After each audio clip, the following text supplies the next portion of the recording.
আমি আমার আসমানের মালিককে কই রাখবো? হযরত ওমর নিজের পরিচয় তারে দিলেন না। পরিচয় না দিয়ে বলেন, যুবকের রে, একটা ছাগল যদি তুমি বিক্রি করে দাও, তোমার মালিক টের পাবে না, তোমার মালিক টের পাবে না। এতগুলি ছাগলের পাল, একটা ছাগল বিক্রি করলে কোনো অসুবিধা নাই। যুবক বলতেছে, না, বের করার সময় আমার মালিক গইনা গইনা বের করে, ঢুকাইবার সময় গইনা গইনা ঢুকায়, অতএব আমি ধরা খেয়ে যাব। হযরত ওমর বলেন, তাহলে তুমি বলবা বাঘ খেয়ে ফেলেছে, কাদ আকালা খুদ্দি, বাঘ খেয়ে ফেলেছে। যখনই গইনা দেখবে একটা কম, তখন তুমি বলবা বাঘে খেয়ে ফেলেছে। এই কথা বলতেই যুবক তখন ডাক দিয়া কয়, মুসাফির, এই কথা বললে আমি আমার দুনিয়ার মালিককে বুঝ দিতে পারবো, কিন্তু আমার আসমানের মালিককে আমি কোথায় রাখবো? ফাআইনাল্লাহ,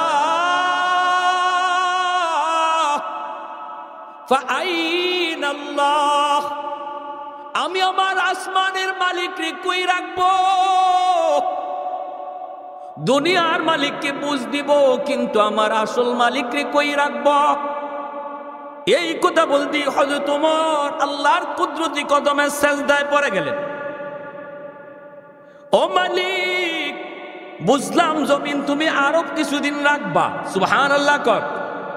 আল্লাহ, এমন যুবক যদি জমিনে এখনো থাকে, বুঝলাম তুমি জমিন আরো কিছুদিন টিকায় রাখবা। হাদিস শরীফের ভিতরে এসেছে, হযরত ওমর তিনি যখনই কেউ তারে দেখত, হযরত ওমর একা একা বসা আল্লাহ আল্লাহ জিকির করতেন, আল্লাহ আল্লাহ জিকির করতেন। আর ওই জিকিরের ভিতরে তিনি ফাআইনাল্লাহ ফাআইনাল্লাহ ফাআইনাল্লাহ, আমি আমার আল্লাহরে কই রাখবো, ওই যুবকের কথাটাকে তসবির মতো জপতেন। সুবহানাল্লাহ, আরেকটু জোরে কন্যা সুবহানাল্লাহ। फारूक तेरा नाम से इस्लाम रहेगा, फारूक तेरा नाम से इस्लाम रहेगा, दुनिया की अदालत में तेरा नाम रहेगा, दुनिया की अदालत में तेरा नाम रहेगा, सिद्दीक तेरा नाम से इस्लाम रहेगा, दुनिया की सदाकत में तेरा नाम रहेगा, हैदार तेरा नाम से इस्लाम रहेगा, दुनिया की शजात में तेरा नाम रहेगा, मुआविया तेरा नाम से इस्लाम रहेगा, दुनिया की सियासत में तेरा नाम रहेगा। अल्लाहु अकबर, मुसलमाনের আওয়াজে আল্লাহু আকবার। মুসলমানের আওয়াজ উঁচু হওয়া লাগবে। আমাদের আওয়াজ নিচু হওয়ার কারণেই তো কাদিয়ানীরা সমাবেশ করার সাহস পায়, ঠিক না? জোরে কো। মনে করছে আমরা ঘুমাই রইছি? হ্যাঁ, নবীর আশিক আছেন নি এখানে? নাকি সব দায়িত্ব খালি আমগো হুজুরারে দিয়া লিছেন? হ্যাঁ, নবীর উম্মত কি খালি মেসা বগল? নবীর উম্মত কি খালি মাদ্রাসার হুজুররা? না সবাই? তাহলে আমার নবীর খতমে নবুয়তের উপরে হামলা হবে, আর আমি চুপচাপ বসে বসে শুধু টিভির পর্দায় দৃশ্য দেখবো আলেম ওলামারা কি করে। কিয়ামতের মাঠে নবীর সামনে মুখ দেখাইবার কোনো সুযোগ থাকবে না। প্রত্যেকটা উম্মতের দায়িত্ব। খতমে নবুয়ত আমার নবীর শান, আমার নবীর মান, এই শান মানের উপরে হামলা হবে, আর আমি আশিক রাসূল কোনো প্রতিবাদ করব না। আমি চুপচাপ বসে থাকবো, আবার মনে মনে দিলের ভিতরে আশাও রাখবো হাসরের মাঠে নবী আমারে সুপারিশ করবে। অত সোজা না, অত সোজা না। এজন্য যে যেখানে আছি, যে অবস্থায় আছি, যে যে দল করি, আমরা লেনিনের উম্মত না, কার্ল মার্কসের উম্মত না, মাও সেতুকের উম্মত না, আমরা নবী মুহাম্মদ রাসূলুল্লাহর উম্মত। যদি আমি বলি আমি নবীর উম্মত, তাহলে এটা আমার ইমানি দায়িত্ব, আমার উপরে ফরজ, আমার উপরে ফরজ আইন কাদিয়ানীদের বিরুদ্ধে আমার অবস্থান করা এবং এদেরকে কাফের ঘোষণা করা। বাংলাদেশ সরকারের কাছে আমাদের আরো জোরালো আবেদন থাকবে, পার্লামেন্টে আইন করে কাদিয়ানীদেরকে কাফের ঘোষণা করা হোক। কারণ কি? কারণ হলো এদেশে বৌদ্ধ বসবাস করে আমাদের আপত্তি নাই, হিন্দু বসবাস করে আপত্তি নাই, খ্রিস্টান বসবাস করে আপত্তি নাই, সবাই যার যার ধর্ম পালন করো। কাদিয়ানীদের বিরুদ্ধে আমাদের অ্যাকশন কেন? কারণ কাদিয়ানীরা নিজেদেরকে মুসলমান দাবি করে, অথচ আমার নবীরে শেষ নবী মানে না। শেষ নবী যে নবীরে মানলো না, সে কোনোদিন মুসলমান হতে পারে? জোরে বলেন, কোনোদিন শেষ নবী হতে পারে? কোনোদিন মুসলমান হতে পারে না। আমাদের অবজেকশন হলে এই জায়গায় নিজেকে মুসলমান পরিচয় দিচ্ছ কেন? আমি মুসলমান কারণ আমি আমার নবীর শেষ নবী মানি। তুমি নবীর শেষ নবী মানো না, ওই মির্জা গুলাম আহমদের শেষ নবী মানো আর নিজের মুসলমান দাবি করো। এখানে আমাদের অবজেকশন। বুঝতে হবে বিষয়টা। অনেকে না বুঝছে, অনেকে এরকম বলে, হুজুরা এত গরম হয় কেন? কি হয়েছে? আরে কি হয়েছে মানে? কি হয়েছে মানে তুমি বুঝো কি? কসু তুমি খালি মুসলমান হইছো অদ্দূরই জানো আমি মুসলমান, আর কিচ্ছুই জানো না। আমরা তো বলি না কোনো ধর্মের ব্যাপারে আমাদের কথা নাই। আমার মায়ার নবী মদিনার রাষ্ট্রনায়ক সকল ধর্মের মানুষকে নবী মদিনায় স্বাধীনতা দিয়েছেন। এমনকি খ্রিস্টানদের গির্জা পাহারাদারি করেছেন সাহাবায়ে কেরাম, পাহারাদারি করেছেন।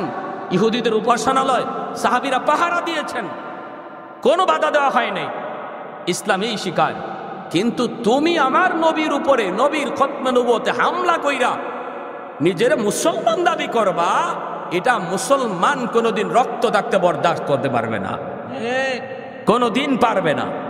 পাকিস্তানের জমিনে 10,000 নবীর আশিক শহীদ হয়েছে পার্লামেন্টে কাদিয়ানীদেরকে কাফের ঘোষণা করার জন্য। বাংলাদেশে কি আশিক রসুল কম আছে? আওয়াজ দেন না কেন? বাংলাদেশে আশিক রসুল কম আছে? লক্ষ লক্ষ মানুষের সমাবেশ হয়েছে, মিছিল হয়েছে। পাকিস্তানে সেই মিছিলে পুলিশ গুলি করেছে। 10,000 নবীর আশিক ময়দানেই শহীদ হয়েছে। ধন্য তাদের জীবন, ধন্য তাদের মরণ। হাসরের মাঠে হাসতে হাসতে নবীর সুপারিশ পাবে। দুনিয়া এসেছি একদিন, যাব একদিন। যদি দুনিয়া থাকতেই বুঝি আমি নবীর সুপারিশ পাওয়ার যোগ্য, দুনিয়ায় আসা যাওয়া আমার সার্থক। অতএব যদি উলামায়ে কেরাম আপনাদেরকে এই এজেন্ডা নিয়ে ময়দানে হাজির হতে বলে, আমার নবীর সম্মান রক্ষার জন্য খতমে নবুয়তের আন্দোলনে যদি আপনাকে ডাক দেওয়া হয়, আমার জীবন যাবে কি থাকবে সেই পরোয়া না করে পাকিস্তানে যদি 10,000 শহীদ হয়, বাংলাদেশে 10 লাখ নবীর আশিক শহীদ হতে তৈয়ার। কারা কারা হাত উঠে আল্লাহকে দেখা। মুসলমানের মতো একজন মর্দে মুজাহিদ স্লোগান দেন না, নাইনি একজনও কেউ। এত বড় মজমা একটা স্লোগান তোলেন, ময়দানে কারা আছেন একজন স্লোগান তোলেন।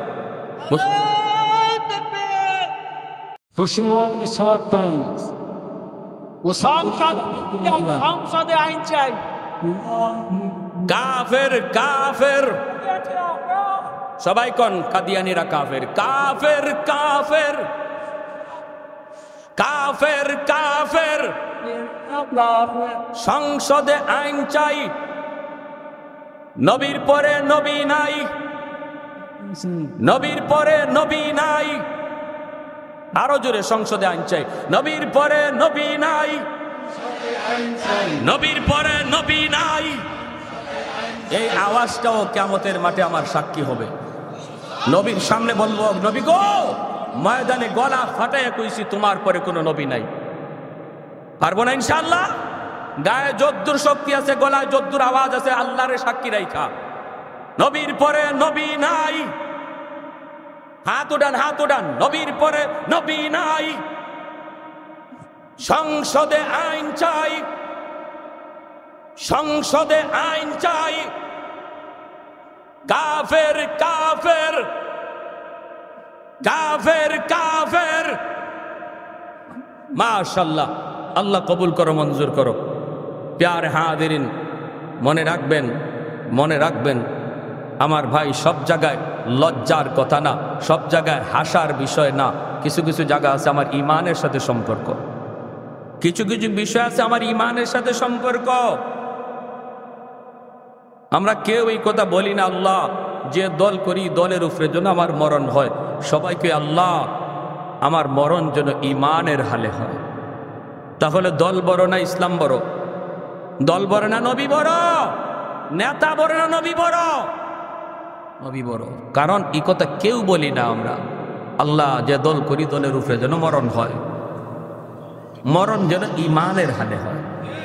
ঠিক কিনা জোরে কোন?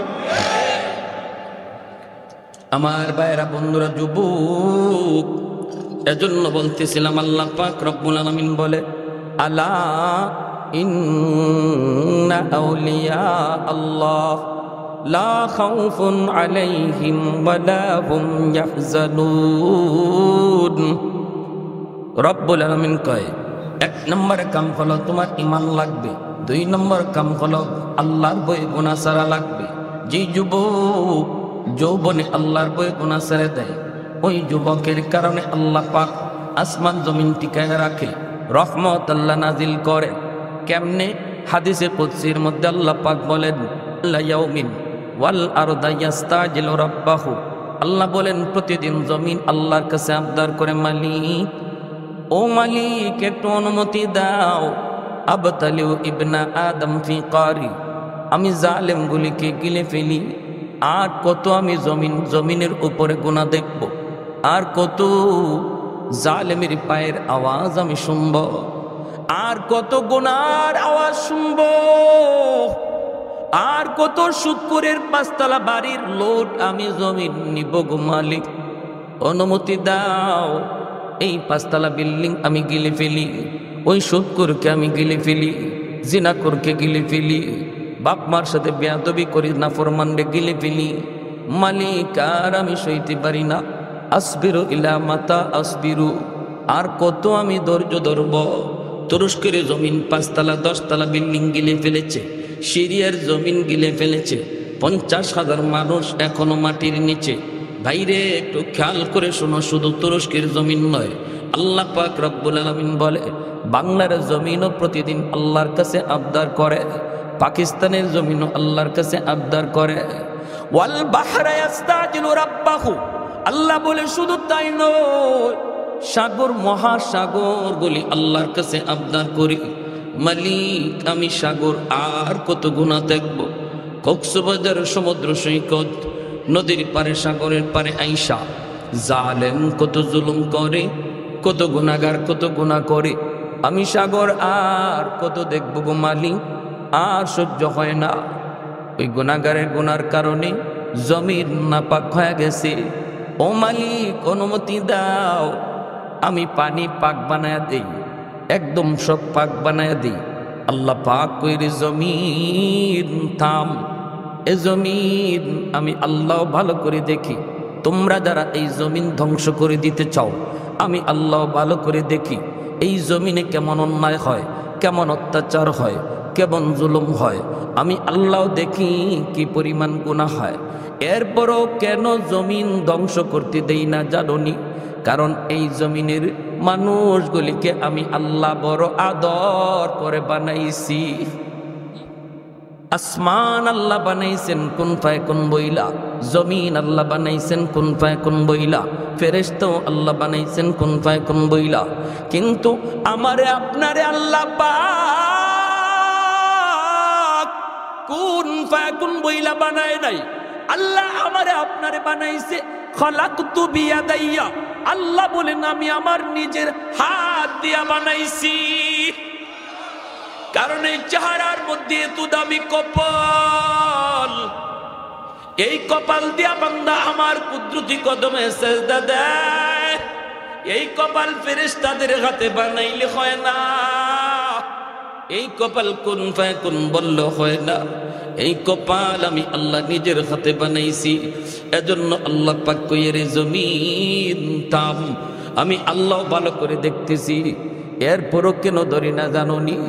এই জমিনে আমার বান্দা বান্দিগুলি কখন কোন আলেমের জবান থেকে কোন কথা শুনবে, কখন কোন মাহফিলে যায় তার দিলটা নরম হয়ে যাবে। 60 বছর 80 বছরের গুনাহ, এই গুনাহগুলি লইয়াও দিলটা নরম করে। কখন জানি বান্দা আমারে ডাক দেয়, আমারে কখন জানি ডাক দেয়, মালিক যা করেছি ভুল করেছি। আমি আল্লাহ তার 70-80 বছরের গুনাহ 1 সেকেন্ডের ভিতরে সব মাফ করে দিব। লাউলা মাশাইখু রুক্কা ওয়াশ-শাবাবু খুশশা ওয়াল আতফালু রুদ্দা ওয়াল আনআমু রুত্তা লাজাআলতুস সামাআ হাদিদা ওয়াল আরদা খাফসাফা ওয়াত তুরাবা রামাদা ওয়ামা আনজালতু মিনাস সামাই কাতরা ওয়ামা আনবাততু মিনাল আরদি নাবাতা বাল আনজালতু আলাইকুমুল আযাবা সাব্বা। আল্লাহ পাক বলেন, এখনো জমিনের ভিতরে এমন কিছু আমার বান্দা বান্দি আছে, চুলদারি সাদা হয়ে গেছে, এরপরও আমার বান্দা কোমরে তার ব্যথা, হাঁটুতে তার ব্যথা, সেজদা দিতে তার কষ্ট হয়, রুকু করতে তার কষ্ট হয়, এরপরও আমার বান্দা বান্দি কষ্ট করে করে আমাকে রুকু দেয়, আমাকে সেজদা করে, কোমর বাঁকা করতে পারে না, এরপরও কষ্ট করে আমার কুদরতি কদমে সেজদা দেয়। তার সেজদার দিকে তাকাইলে জমিনের প্রতি আমার মায়া লেগে যায়। আল্লাহ বলেন 2 নাম্বার হলো ওয়াশ-শাবাবু খুশশা। এই জমিনে এমনও কিছু যুবক,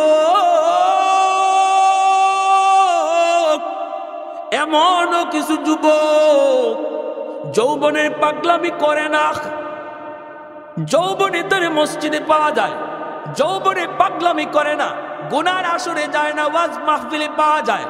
আল্লাহ বলেন এমন কিছু যুবক না না, যৌবনে তারে বাপমার সেবা করতে দেখা যায়, মুরব্বীদের শ্রদ্ধা করতে পাওয়া যায়, রমজানে রোজা রাখতে দেখা যায়, মাথায় নবীর সুন্নত টুপি পাওয়া যায়। আল্লাহ বলেন মুখে তার দাড়ি দেখা যায়। ওই যুবক যৌবনে চায় তার গুনাহ করতে, কিন্তু আল্লাহর ভয় করে না। ওই যুবকের কলিজার দিকে যখন আমি আল্লাহ তাকাই, তখন এই গুনাহগার জমিনের প্রতি আমি আল্লাহর মায়া লেগে যায়। 3 নম্বরে আল্লাহ বলেন ওয়াল আতফালু রুদ্দা। ঘরে ঘরে কিছু শিশু বাচ্চা আছে, ওই শিশু বাচ্চাগুলির কোনো অন্যায় নাই, অপরাধ নাই, শিশু বাচ্চাদের উপরে শরীয়তের কোনো বিধি বিধান এখনো জারি হয় নাই রে।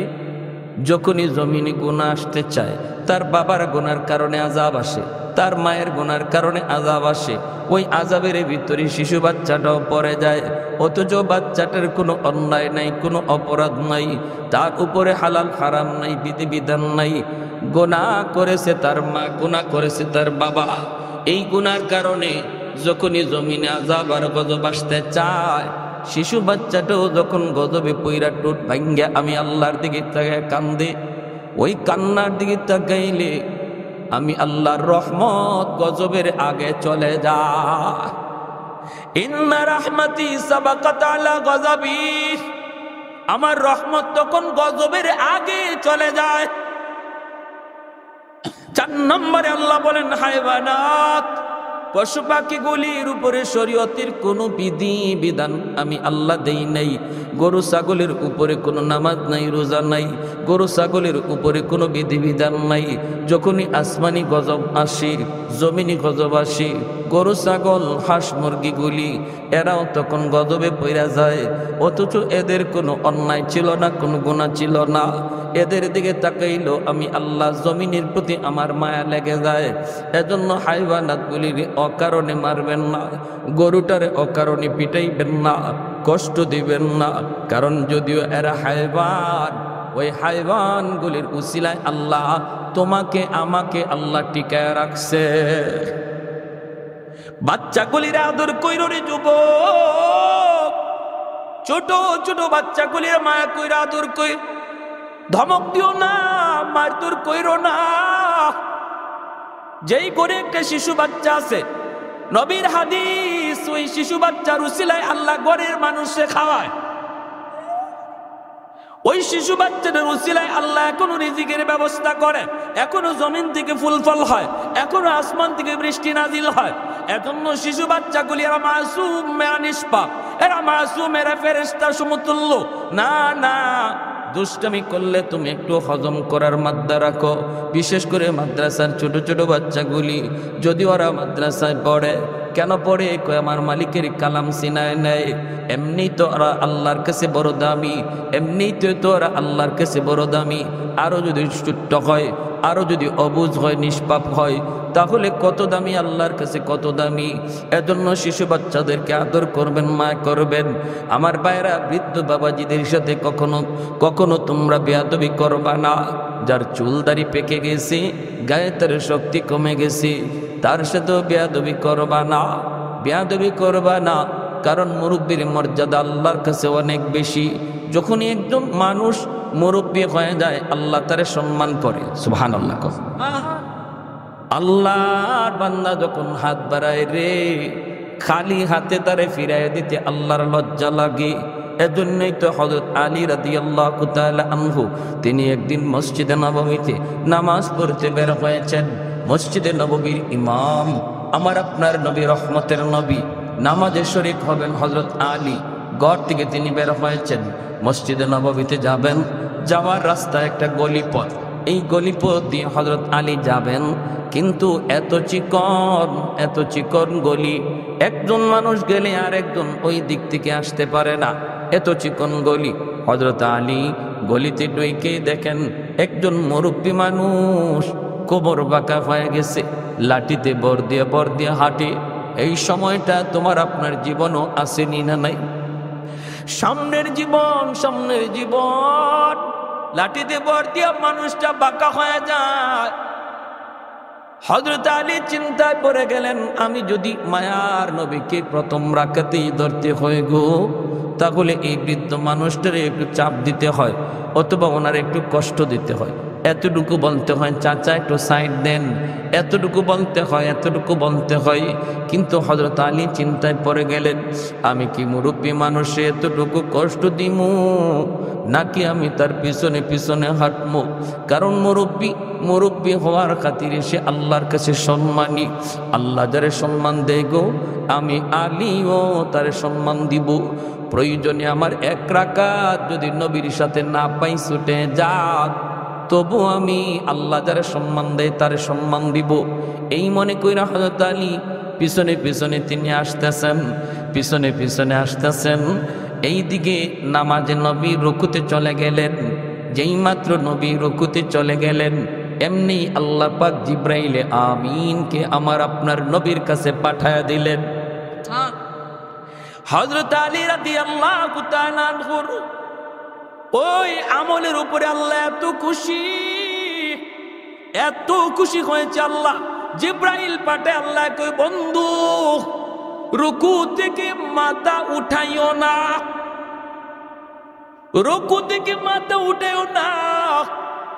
কারণ তোমার আলী এখনো নামাজে শরীক হতে পারে নাই। আলী রাস্তায় আলী না আসা পর্যন্ত বন্ধু তুমি মাথা উঠাও না। জিব্রাইল আমিন এই কথা বলে দিলেন। জিব্রাইল কয়, নবী গো, আমি আপনার পাশে দাঁড়ানো আছি গো নবী। আলী যখনই নামাজে শরীক হবে আমি আপনারে বলবো, তখন আপনি মাথা উঠাবেন। মায়ার নবী লম্বা রুকু শুরু করে দিলেন। পিছনে সাহাবায়ে কেরাম কেউ তো বুঝেন না কিছুই, বোঝার তো কোনো কথাও না, এত লম্বা রুকু কেন হইতেছে। মায়ার নবী মনে মনে আলীর উপর একটু গোসক হয়ে গেলেন। আলী আজকে কেন নামাজে আসতে দেরি করলো, আর আমারই বা এত লম্বা রুকু কেন করতে হলো? নামাজ পড়তেছেন, রুকু করতেছেন।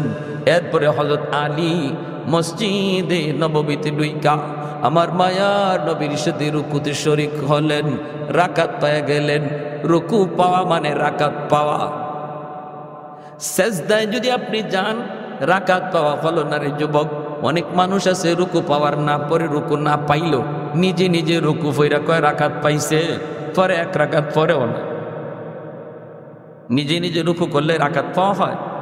কিছু মাসালাও জানা দরকার আসেনি না নাই? ইমাম সাহেবের রুকুতে পাইলেন না, কিন্তু আপনি নিজে রুকু কইরে নিলেন, বলতেছেন পাইছেন, পরে এক রাকাত আপনি পড়লেন না, নামাজ হবে? এজন্যই মাসালা জানা দরকার আছে। সুবহানা রাব্বিয়াল আযীম অন্তত একবার ইমাম সাহেবরে আপনি বলা পরিমাণ টাইম রুকুতে পাইতে হবে। অথবা আপনি খালি রুকুতে যাইতেছেন আর হুজুর সামি আল্লাহু লিমান হামিদা কয়ে উঠতে গেছে, হবে না, রুকু পাওয়া হয়নি। আপনার মিনিমাম একবার বলার সময় সুবহানা রাব্বিয়াল আযীম আপনি পড়তে পারেন না পারেন সেটা ভিন্ন কথা, অন্তত একবার বলা পরিমাণ সময় ইমাম সাবরির রুকুতে যদি পান তাহলে আপনার রাকাত পাওয়া হলো। যদি না পান তাহলে আপনি সালাম ফিরাইতে পারবেন না, হুজুর সালাম ফিরানোর পরে আপনি এক রাকাত পড়া লাগবে।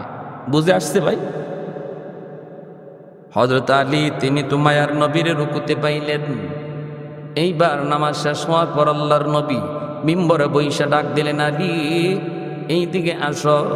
হযরত আলী রাদিয়াল্লাহু তাআলা আনহু তিনি সামনে আসলেন। আল্লাহর নবী তখন জিজ্ঞেস করেন, আলী রে, আজ নামাজে আসতে তোমার দেরি হলো কেন?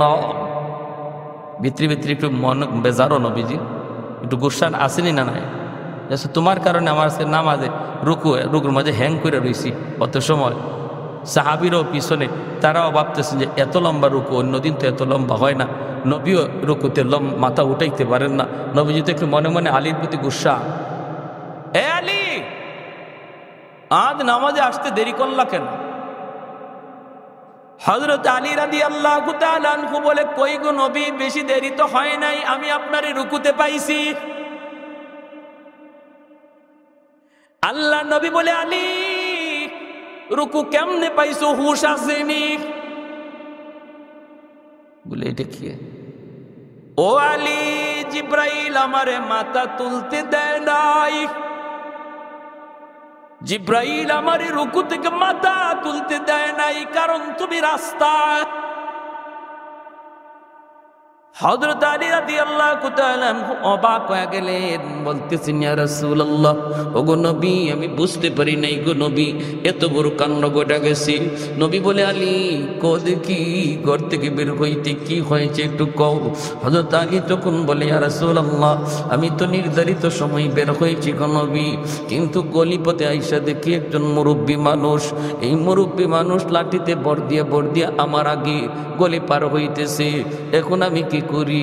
আমি যদি আপনারে রুকুতে পাইতে হয় তাহলে মুরব্বী মানুষকে একটু ধাক্কা দিতে হয়, কিন্তু না না, আমি এর দূর করলাম না, কারণ না তো আপনার জবানে শুনেছি আল্লাহ পাক মুরব্বী মানুষকে বড় সম্মান করে, আল্লাহ বড় ইজ্জত দেই। আমি তারও ইজ্জত দিতে তার পিছনে পিছনে আইছি, আমি তার একটু রাস্তা দিতেও বলি নাই, একটু ধাক্কাও দেই নাই, পিছনে পিছনে আস্তে আস্তে আসতে হয়েছে, কারণ ইনি তো আস্তে আস্তে যাইতেছে, এজন্য আমাকেও ধীরে ধীরে আসতে হয়েছে। আল্লাহর নবী রহমতের নবীর চোখ দিয়ে দর দর করে পানি পড়ে। দয়ার নবী কান্দেন আর বলেন, আলী রে, একজন মুরব্বী মানুষকে ইজ্জত করায় আল্লাহ তোমার সম্মান কই বাড়ায়া দিছে। আর একটু জোরে কন্যা সুবহানাল্লাহ। हैदार तेरा नाम से इस्लाम रहेगा, हैदार तेरा नाम से इस्लाम रहेगा, दुनिया की शजात में तेरा नाम रहेगा, दुनिया की शजात में तेरा नाम रहेगा।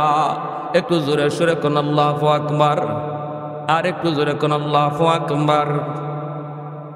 হযরত আলী রাদিয়াল্লাহু তাআলা আনহুর কি পরিমাণ ইজ্জত ছিল আল্লাহর দরবারে, শুনেন কি পরিমাণ সম্মান আল্লাহ আলীকে বাড়ায় দিছি। তাবুক যুদ্ধ থেকে আল্লাহর নবী ফিরে আসতেছেন। অসুবিধা হইতেছে আপনাদের ভাই? কারা কারা সজাগ আছেন একটু আল্লাহরে দেখান তো। মারহাবা, জোরে বলি মারহাবা। তাবুক যুদ্ধ থেকে আল্লাহর নবী ফিরে আসতেছেন, এক জায়গায় নবী বিশ্রাম নিলেন, বিশ্রাম। আলী রাদিয়াল্লাহু তাআলা আনহু উরুতে মায়ার নবী মাথা রেখে ঘুমাইতেছেন। রদ্দে শামস নামক কিতাবের ভিতরে লিখেন, আল্লাহর নবী আলী রাদিয়াল্লাহু তাআলা আনহু উরুতে মাথা রেখে নবী বিশ্রাম নিতেছেন। হযরত আলী রাদিয়াল্লাহু তাআলা আনহু তিনি আসরের নামাজটা পড়েন নাই, নবী উনার উরুতে ঘুমাইছেন। ইনি মনে মনে ভাবতেছেন হয়তো নবী একটু পরে ঘুম থেকে উঠে যাবেন, বিশ্রাম থেকে উঠে যাবেন, তখন আমি আসরের নামাজটা আদায় করে নিব। কিন্তু না, আমার নবীর ঘুম ভাঙে নাই। নবীর যখন ঘুম ভাঙছে তখন সূর্য ডুবে গেছে। হযরত আলী রাদিয়াল্লাহু তাআলা আনহু যখন সূর্য লাল হয়ে গেছে তখন তিনি নিজের মনকে জিজ্ঞেস করেন, এরে আলীর মন, বল তুই কি করবি? আমার নবীর ঘুম ভাঙ্গাবি নাকি তোর নামাজ কাজা হয়ে যাবি? আলীর মন আলীকে ডাক দিয়ে কয়, আলী রে, সূর্য ডুবে যায় ডুবে যা, তবু আমার রহমতের নবীর ঘুম ভাঙ্গানো যাবে না। মায়ার নবী ঘুম ভাঙলে পরে সূর্য ডুবে গেল। আল্লাহ নবী আলীর চেহারার দিকে তাকায় বুঝতেছেন আলী পেরেশান। অসুবিধার কারণে যদি কখনো নামাজ কাজা হয়, খাঁটি মুমিনের আলামত হলো পেরেশানি শুরু হয়ে যাবে, ঠিক না? চেহারার মধ্যে পেরেশানি ভাব আসবে। হায় রে, আমার দ্বারা এটা কি হলো, ও মালিক কি ভুল হয়ে গেল, ও মালিক টাইম মতো নামাজ পড়তে পারি নাই, ও মালিক আজকে ঘুমাচ্ছিলাম ফজর আজান শুনি নাই। এই যে পেরেশানি অন্তরে, এটা হলো খাঁটি মুমিনের আলামত। অসুবিধা হতেই পারে, অসুবিধা হতেই পারে, ঘুমন্ত অবস্থায় ফজরের নামাজ কাজা হতেই পারে, কারণ আমরা মানুষ। আমার নবীরও ফজরের নামাজ কাজা হইছে। এটা উম্মতের জন্য আল্লাহ পাক একটা সবক দিয়ে দিছে। তোমার হইল, তুমি তোমার হইতে পারে এর একটা নজির দেখায় রাখছে। মায়ার নবী এরকম এক যুদ্ধ থেকে আসার পথে এরকম ভাবে ফজরের আগে ঘুমাইতেছেন, আর হযরত বেলাল রাদিয়াল্লাহু তাআলা আনহু বলছেন, বেলাল ফজরের সময় ডাক দিও। এই বইলা নবীজি সাহাবীদের নিয়ে ঘুমায় গেছেন। হযরত বেলাল পাহারাদারি করেন। আলহামদুলিল্লাহ, কিছুক্ষণ পরে হযরত বেলালেরও চোখ লেগে গেছে। হযরত বেলাল রাদিয়াল্লাহু তাআলা ইনিও ঘুমায় গেছেন। আল্লাহ নবীও ঘুমে, যিনি জাগায়া দেওয়ার কথা ইনিও ঘুমে, সব ঘুমে। এই অবস্থায় সূর্য উঠিয়া সূর্যের আলো নবীজির চেহারায় পড়ছে, তখন নবীর ঘুম ভাঙছে। হাদিস শরীফে আল্লাহ নবী উঠতেই বলতেছেন, বেলাল, ইন্না লিল্লাহ, এটা কি হলো? হযরত বেলাল ঘুম থেকে উঠছেন, বলতেছেন, ইয়া রাসূলুল্লাহ, মাপ চাই গো নবী, যে আল্লাহ আপনার চোখ লাগাইছি, আল্লাহ আমারও চোখ লাগাই দিছে। এরপরে আল্লাহ নবী বলে, চলো চলো তাড়াতাড়ি চলো, এখান থেকে একটু দূরে যাইয়া আল্লাহ নবী সূর্যটা একটু উঠার পরে সাহাবীদেরকে নিয়ে ফজরের নামাজ আদায় করছেন কাজা। বুঝে আসছে? হতে পারে, কিন্তু পেরেশানি যদি না আসে, আমার একটা গুনাহ হয়ে গেল অথচ আমার অন্তরে কোনো পেরেশানি নেই, আমি একটা গুনাহ করে ফেলেছি, একদম দিব্যি চলতেছে আগের মতো, বোঝা গেল ঈমান নিবে নিবে অবস্থা, নিবে নিবে অবস্থা। আল্লাহ নবী হযরত আলী রাদিয়াল্লাহু তাআলা আনহুর চেহারার দিকে তাকালেন।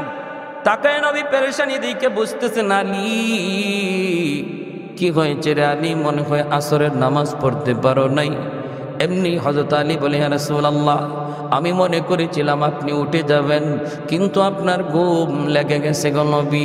নবী বলে, আলী, আমাকে কেন তুমি ডাক দিলা না? হযরত আলী রাদিয়াল্লাহু তাআলা আনহু বলে, নবী গো, আমি আমার মনকে জিজ্ঞেস করেছি, কিন্তু আমার মন সায় দেয় না। আমার রহমতের নবীর ঘুম ভাঙায় কষ্ট দেওয়া যাবে না। এই কথা বলতে আল্লাহর নবী হাত উঠায় দিছেন। হাত উঠে আল্লাহ বলেন, ও আসমানের মালিক, ও জমিনের মালিক, ও সূর্যের মালিক, ও চন্দ্রের মালিক, আল্লাহ তোমার কথায় সূর্য ওঠে, তোমার কথায় সূর্য ডুবে। ও মালিক, তোমার কাছে আমি হাত দুইটা বাড়ায় দিলাম। আজ আমার আলী তোমার বন্ধুর আরামের জন্য নামাজ কাজা করে ফেলেছি, তোমার সূর্য ডুবে গেছে। মালিক, আমি এত কিছু বুঝি না, আমার আলীর জন্য সূর্য আবার উঠায়া দাও। সুবহানাল্লাহ, জোরে কইতেন না? ডুবন্ত সূর্যকে আল্লাহ পাক হাত রাখতে রাখতে আল্লাহ আবার আকাশে উঠায় দিল। ডুবন্ত সূর্য আলীর খাতিরে আল্লাহ আসমানে আবার উঠায় দিল। এত সম্মান, এত ইজ্জত, এত সম্মান। এজন্য আল্লাহ পাক রব্বুল আলামিন কয়, মুরব্বী মানুষগুলা চুলদারি যার পাকা হয়ে গেল, তার সেজদা, তার রুকু যখন সে কষ্ট করে করে দেয়, চেয়ারে বসে নামাজ পড়ে না, কষ্ট হলেও সে জমিনে মাথা টেকায় সেজদা দেয়। আল্লাহ বলে, তার সেজদার দিকে তাকাইলে এই জমিনের প্রতি আমার মায়া লেগে যায়।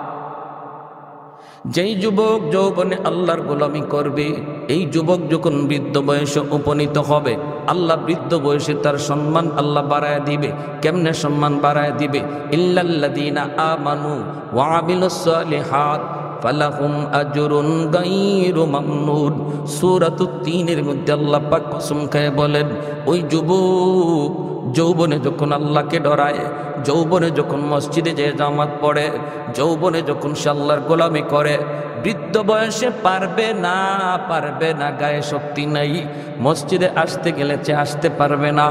কারণ মসজিদে আসতে গেলে তার ভয় হবে, কোথায় জানি মাথা ঘোরায় পড়ে যায়, কোথায় জানি কোন অ্যাক্সিডেন্ট হয়ে যায়, শরীর উজরের কারণে সে ঘরে নামাজ পড়বে।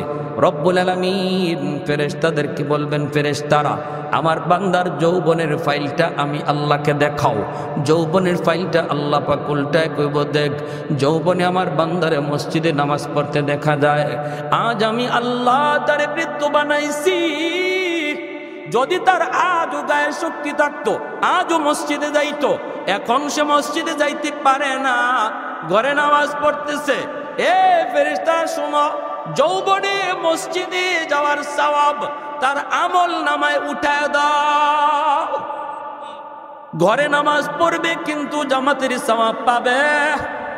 আল্লাহ বলবেন, ফেরেশতারা শোনো, আমার বান্দা প্রতিদিন কোরআন তেলাওয়াত করতো 1 পাতা 2 পাতা, চোখের যদি আমি আল্লাহ আজ তার কেড়ে নিয়েছি, এজন্য কোরআন তেলাওয়াত করতে পারে না, তার চোখে পাওয়ার নাই। কিন্তু দেখো কলিজার ভিতরে কত ব্যথা। প্রতিদিনের তার দাইমি আমল ছিল কোরআন তেলাওয়াত। যদিও আমার বান্দা আজ কোরআন তেলাওয়াত করে না রে, তবুও তার আমল নামায় প্রতিদিনের তিলাওয়াতের সওয়াব লিখে দাও। আমার বান্দা তাহাজ্জুদের নামাজ পড়তো, আজ পারে না, ঘুমায় রইছি, শক্তি নাই গায়ে, যদিও ঘুমায় রইছি তবুও তার আমল নামায় তাহাজ্জুদের সওয়াব লিখে দাও। কারণ যৌবনে গায়ে শক্তি থাকতে প্রতিদিন তাহাজ্জুদ পড়ত। সরকার আমাকে আপনাকে পেনশন দেয়, নির্ধারিত বয়স পর্যন্ত সরকারে ডিউটি করলাম, এরপরে সরকার আমার ঘরে বসায় বেতন দেয়। ঠিক তেমনি সকল সরকারি সরকার আল্লাহ পাকও কয়, গায়ে শক্তি থাকা অবস্থায় যারা আমার ডিউটি ঠিক মতো পালন করবা, বৃদ্ধ বয়সে যখন তোমার দ্বারা সেটা বৃদ্ধ হওয়ার কারণে পারা যাবে না, যৌবনের আমলটা আমি আল্লাহ তোমার আমল নামায় উঠায় দিব, ইবাদতের পেনশন দান করব। সুবহানাল্লাহি ওয়া বিহামদি, সুবহানাল্লাহিল আযীম। আলহামদুলিমান কাদ্দারা খাইরাও ওয়া খাবালা, আলহামদুলিমান কাদ্দারা খাইরাও ওয়া খাবালা, ওয়া শুকরু লিমান সাওয়ারা হুসনাও ওয়া জামালা, ফরদুন সামাদুন আন সিফাতিন খালকি বারিউন, রব্বুন আযালিয়ুন খালাকাল খালকা কামালা। জুন্নুন মিসরি আল্লাহর একজন ওলি ছিলেন, বহুত বড় ওলি। এই জুন্নুন মিসরি নদীর পার দিয়ে যাইতেছেন, দেখেন একটা বিচ্ছু নদীর পারে দাঁড়ায় রইছে। বিচ্ছুটা নদী পার হতে চায়, কিন্তু কেমনে পার হবে? নদী কোনো খেয়া নাই, নৌকা নাই।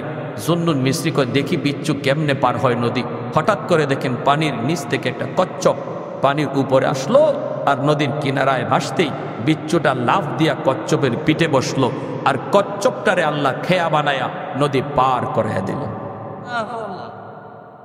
জুন্নুন মিসরি কয়, মালিক, একটা বিচ্ছুরে তুমি তোমার কুদরতে পার করায় দিচ্ছ, আমিও নদী পার হতে চাই, কেমনে পার হব জানি না, নৌকা নাই, খেয়া নাই। আল্লাহ পাক কয়, অন্তরের ভিতরে আল্লাহ ইলহাম করে দিলেন, হাতের যায় নামাজ পানিতে বিছায় দাও, যায় নামাজে বসে পড়ো।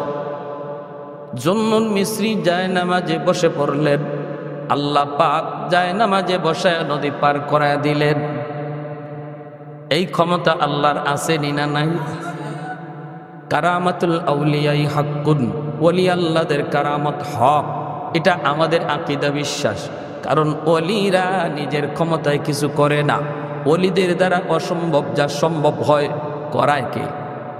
বুঝুন এখন, কারামত আল্লাহ করায়, নবীদের মুআজিজাও করায় কে? আল্লাহ। অতএব আল্লাহ যদি করায়, তাহলে আমার যুক্তি দিয়া ধরলো না, আমার যুক্তিতে বুঝে আসলো না বিদায় সেটাকে ফালায়া দেওয়ার কোনো সুযোগ নাই। আমার যুক্তি যেখানে শেষ, আমার বুদ্ধি যেখানে হায়রান, সেখানেই আল্লাহর কুদরত শুরু। ঠিক না ভাই? এজন্য আমাদের সমাজে কিছু মানুষ যারা ওলি আল্লাহদের কারামত কথা বললে, ওলি আল্লাহদের কারামতের ঘটনা শুনাইলে কয় গাঁজাখুরি কথা কয়, কি কয় কি না, এটা কেমনে সম্ভব? আরে হারামি, তুমি তো নিজেই বুঝো না, এটা তো ওলিদের নিজের ক্ষমতা না, ওলিদের কারামতটাও করায় কে? আল্লাহ। যদি আল্লাহ করায় তাহলে এখানে তোমার হয় রান হইয়া এটা অস্বীকার করার কোনো সুযোগ নেই। কোনো সুযোগ আছে? আমার ভাইয়েরা বন্ধুরা, তিনি নদী পার হয়ে গেছেন, পার হইয়া এবার বিচ্ছুটার পিছনে পিছনে দৌড়তেছেন। কোন দিকে যায় একটু দেখতে মন চায়, হঠাৎ করে দেখেন হাওরের মাঝখানে একটা গাছ, গাছের নিচে একটা যুবক মনের আনন্দে ঘুমাইতেছে। আর যুবকটারে দেখেই এই বিচ্ছুটা ধর রওনা দিছে। আল্লাহ ওলি জুন্নুন মিসরি ইনিও পিছনে পিছনে দৌড় শুরু করলেন। আইসা দেখেন যুবকের মাথার পাশে একটা বিশাল বড় সাপ, বিষাক্ত একটা সাপ ফনা ধরে আছে, যুবককে দংশন করবে। সাথে সাথে বিচ্ছুটাই সেই লাফ দিয়া সাপের মাথায় বসলো, বইসে সাপটারে কামড় দিল। মুহূর্তের ভিতরে সাপটা মরে গেল। এইবার জুন্নুন মিসরি যুবককে ডাক দেন, যুবক ঘুম থেকে উঠো। এই যুবক মাথার পাশে কি ঘটে গেল? আমরা তো আল্লাহর উপরে 100% ভরসা করতেই পারি না, ঠিক না? আমাদের একিনই আয় না। কিন্তু যারা 100% আল্লাহর উপরে একিন করে কাজ করছে, আল্লাহ 100% তাদের সাথে লেনদেনও করছে। যুবককে আমি যখন ঘুমাইতে যাব তখনও বলেছি, মালিক হাওরের মাঝখানে ঘুমাবো, কেউ নাই, আপন বলতে কেউ নাই, বাঁচানোর কেউ নাই। আল্লাহ, কোন হিংস্র জীব জানোয়ার যদি আমার কোনো ক্ষতি করে, আমি ক্লান্ত পরিশ্রান্ত একটু ঘুমাবো। আল্লাহ, যদি কোনো জীব জানোয়ার ক্ষতি করে, কেউ ফিরাইবার মতো নাই তুমি ছাড়া। আল্লাহ, আমি তোমার উপরে হাওলা করে ঘুমাইলাম। গাড়িতে তুমি উঠতেছো রে যুবক, ঘর থেকে বের হয়েছ, গাড়িতে ওইটাই তুমি গানটা বাজাও কেমনে?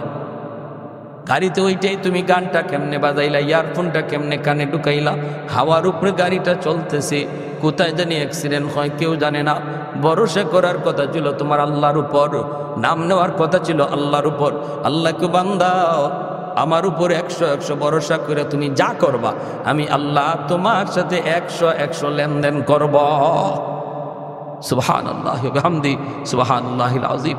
এজন্য আমার ভাইরা বলতেছিলাম যে কথা, আল্লাহ বলে, আলা ইন্না আউলিয়া আল্লাহি লা খাউফুন আলাইহিম ওয়া লা হুম ইয়াহজানুন আল্লাযীনা আমানু ওয়া কানু ইয়াত্তাকুন। ঈমান আনো আর আল্লাহর ভয়ে গুনাহ ছাড়ো। আল্লাহর ভয়ে যে যত বেশি গুনাহ ছাড়বো, সে আল্লাহর তত বড় ওলি হয়ে যাবে। আর ওলি যদি আমরা নিজের আল্লাহর বানাইতে পারি, তাহলে আমার জীবনের যত ভয় ভীতি সব কিছু থেকে হেফাজত করবে কে? জোরে বলেন, জোরে বলেন। তাম দুনিয়া জুড়ে আজকে মুসলমান অশান্তিতে ভুগতেছে। সব দেশে মুসলমানের কান্নার আওয়াজ। ফিলিস্তিনে গাজার জমিন মুসলমানের রক্তে লাল। তুমি আর আমি যখন আর্জেন্টিনা আর ব্রাজিল খেলা নিয়ে মত্ত, তখনও ফিলিস্তিনের জমিনে মুসলমান ভাইয়ের বুকে গুলি চালাইছে ইহুদিরা। এত নির্যাতন, এত নিপীড়ন, এরপরও আল্লাহর গাইবী সাহায্য আসে না কেন? কারণ আমরা আল্লাহকে নারাজ করে ফেলেছি। আমরা আল্লাহকে নারাজ করে ফেলেছি। আমরা আল্লাহকে যত তাড়াতাড়ি রাজি করব, যত তাড়াতাড়ি খুশি করব, তত তাড়াতাড়ি আসমানি মদদ নেমে আসবে। এই মুহূর্তে আমাদের সবচেয়ে বড় প্রয়োজন আল্লাহকে রাজি করা। আমেরিকা রাজি আসেনি না নাই এটা দেখার দরকার নাই। ভারত আপনার উপরে রাজি আসেনি না নাই এটাও দেখার দরকার নাই। শুধু একটা জিনিস দেখো, আল্লাহ রাজি আছে কিনা। যদি আল্লাহ রাজি থাকে, তাম দুনিয়া তোমার দুশ্মন হলো একটা পশমের ক্ষতিও পারবে না। তাহলে আল্লাহকে রাজি করার নিয়তে এই মুহূর্তে দিলে দিলে খাঁটি দিলে, আল্লাহ যা করছি ভুল করছি আর করবো না, এ কথাটা কওয়ার তওবা করার নিয়ত কার কার আছে একটু আল্লাহকে দেখা। আল্লাহ তুমি কবুল করো, জোরে বলি আমিন, আরো জোরে বলি আমিন। ওয়া আখির দাওয়ানা আনিল হামদুলিল্লাহি রাব্বিল আলামিন। আল্লাহুম্মা সাল্লি আলা মুহাম্মদ ওয়া আলা আলি মুহাম্মদ।